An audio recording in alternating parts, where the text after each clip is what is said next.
तो दोस्तों आज हम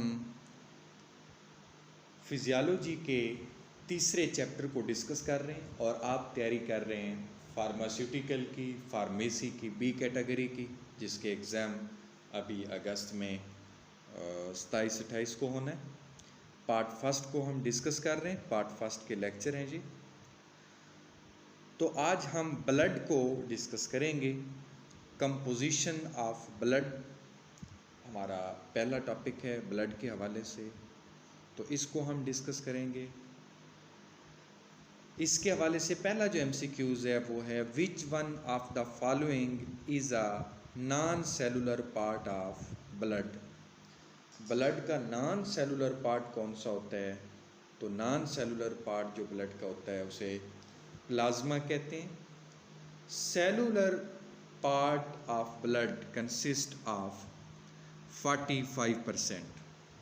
किसी भी सेल के अंदर जो उसका लिविंग पार्ट या फिर आप उसे कह सकते हैं cellular part of the blood consist of 45%। इसकी परसेंटेज जो होती है वो 45% होती है। और उसके बाद हमारे पास जो MCQs है वो है कि percentage of plasma consist of solid part. तो सॉलिड पार्ट जो कंसिस्ट करता है प्लाज्मा वो 9% होता है।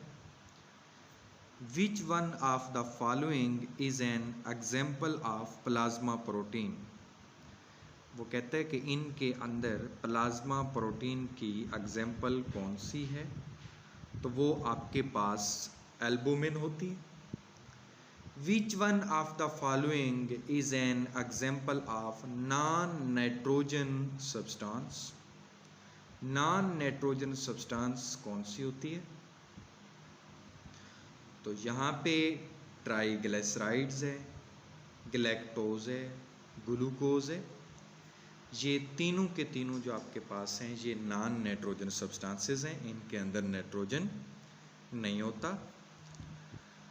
Life span of red blood cell is, तो 120 डेज इनका लाइफ स्पैन होता है रेड ब्लड सेल्स का। नेक्स्ट हमारे पास MCQs है कि erythrocytes are,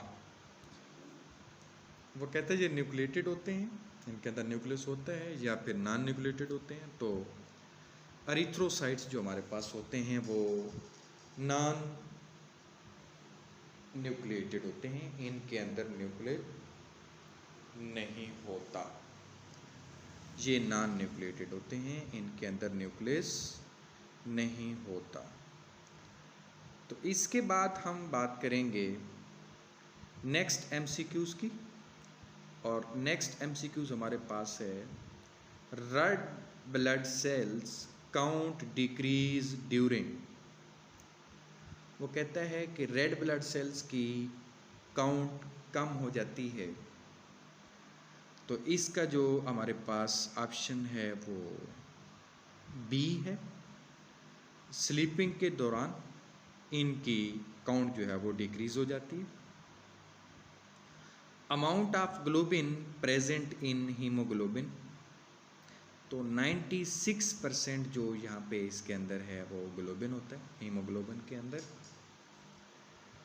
which haemoglobin is necessary for haemoglobin synthesis, तो यहाँ पे हम कहेंगे कि विटामिन जो B12 होता है वो नेसेसरी होता है हीमोग्लोबिन के सिंथेसिस के लिए। Average volume of blood is, average जो वॉल्यूम होता है ब्लड का वो कितना होता है? वो 5 लीटर होता है। Average volume of blood is 5 litre. Normal pH of blood जो होती है वो होती है 7.4। ये न्यूट्रल के करीब करीब है, थोड़ी सी बेसिक होती है ये। Haem is a protein part, non protein part या फिर दोनों। तो ये हीम जो होता है ये नॉन प्रोटीन पार्ट होता है, और ग्लोबिन जो हमारे पास है वो प्रोटीन होती है। नेक्स्ट हमारे पास जो MCQs है वो है कि HB in red blood cells combine with for carbhaemoglobin. वो कहता है HB रेड ब्लड सेल्स के साथ मिलती है। रेड ब्लड सेल्स के अंदर HB कार्बन डाइऑक्साइड के साथ मिलती है और वो बनाती है carbhaemoglobin. Which one of the following is non nucleated cell present in blood? Erythrocytes भी नॉन न्यूक्लिएटेड होते हैं, और उसके साथ साथ अगर वो आपसे किसी और का पूछे तो वो आपके पास थ्रोम्बोसाइट्स जो आपके पास होते हैं ये भी non nucleated red blood sales होते हैं, नॉन न्यूक्लिएटेड सेल होते हैं। सॉरी, मैं रेड ब्लड सेल बोल गया। उसके बाद MCQs है blood containing is of purple reddish in colour. अगर ब्लड का पर्पल रेडिश कलर हो तो हम क्या कहेंगे कि उसके अंदर क्या मौजूद है? तो उसके अंदर कार्बन डाइऑक्साइड होगा। Factors needed for erythropoiesis. Erythropoiesis के लिए कौन कौन से फैक्टर नीडेड होते हैं? तो एरिथ्रोपोएसिस के लिए प्रोटीन्स भी ज़रूरी हैं, हार्मोन्स भी ज़रूरी हैं, और विटामिन B12 भी ज़रूरी है। चूँकि हम ब्लड की बात कर रहे थे तो ब्लड के रिलेटेड ही यहाँ पे हम एक डिज़ीज़ की बात करते हैं जिसको कॉमनली आप क्या बोलते हो? एनीमिया बोलते हो। एनीमिया डिज़ीज़ की बात करते हैं। तो इसके बारे में हम फर्स्ट MCQs डिस्कस कर लेते हैं। Defined as the decreased level of HB percentage in the blood below the reference level for the age and sex of individual. ये एनीमिया की डेफिनेशन है, ये आपने तैयार कर लेनी है। Peptic ulcer is an example of. Peptic ulcer किसकी एग्जाम्पल है? एक्यूट, पोस्ट, और उसके इनमें से कोई ऑप्शन भी नहीं दुरुस्त यहाँ पे। MCQs 189 है, इसका देखते हैं कि क्या कहता है।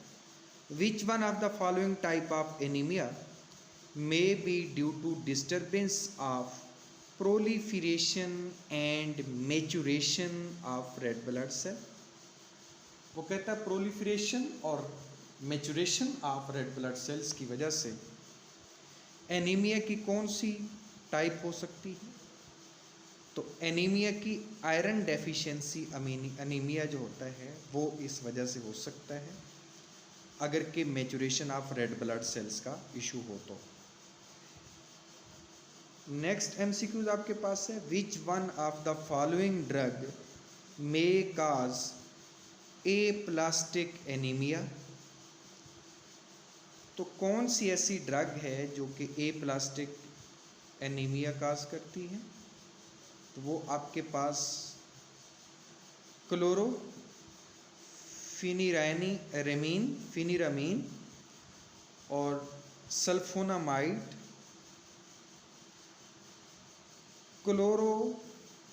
क्लोरमफेनिकोल, ये 3 ड्रग्स हैं जो कि इसके लिए इस्तेमाल होती हैं, इसका जो है वो काज होती हैं। उसके बाद है कि megaloblastic anaemia may caused due to, तो ये या तो लैक ऑफ विटामिन B12 से होता है या फिर ये डेफिशिएंसी ऑफ फोलिक एसिड से होता है। इन 2 वजह से मेगैलोब्लास्टिक एनीमिया होता है, या डेफिशिएंसी ऑफ विटामिन B12 या फिर बोथ A एंड B की जो बात कर रहे हैं deficiency of the folic acid से ये होता है। उसके बाद हमारे पास MCQs है 192। इसके अंदर हम स्टडी करते हैं और 192 MCQs को मैं थोड़ा स्क्रॉल कर लेता हूँ। Is the type of anaemia in which there is atrophy of gastric mucosa. तो ये टाइप ऑफ एनीमिया कौन सी होती है जिसके अंदर एट्रोफी ऑफ गैस्ट्रिक म्यूकोसा जो है वो एग्जाम्पल के तौर पे है। तो वो आपके पास होती है pernicious anaemia. Pernicious anaemia is a type of anaemia there is early rupturing of red blood cells and release of haemoglobin. ये एनीमिया की टाइप होती है जो कि अर्ली रप्चरिंग इसके अंदर होता है of the red blood sales है, और उसके साथ साथ हीमोग्लोबिन का रिलीज़ भी जो है वो क्या होता है इसके अंदर अर्ली होता है। तो ये कौन सा एनीमिया होता है? ये होता है हीमोलिटिक एनीमिया। तो आज का हमारा जो लास्ट MCQs है वो है which one of the following is not an intra corpuscular abnormalities. तो इनमें से कौन सा है हमारे पास? तो वो है एरिथ्रोब्लास्टोसिस फैटालिस। एरिथ्रोब्लास्टोसिस फैटालिस। तो ये आज की हमारी वीडियो थी जिसके अंदर हमने ब्लड की बात की और उसके साथ साथ हमने एनीमिया के जो प्रीवियस पेपर्स के अंदर MCQs आते रहे हैं उनको डिस्कस किया है। आप ये MCQs कर लें, इन्हीं में से इंशाल्लाह MCQs आएंगे और आपका पेपर बहुत अच्छा हो जाएगा। तो नेक्स्ट वीडियो तक अब्दुल हफीज़ बंदयालवी को इजाज़त दीजिए। अगर आप चैनल पे न्यू हैं तो चैनल को सब्सक्राइब करना बनता है, आप सब्सक्राइब कर दें। बहुत बहुत शुक्रिया। अस्सलामु अलैकुम।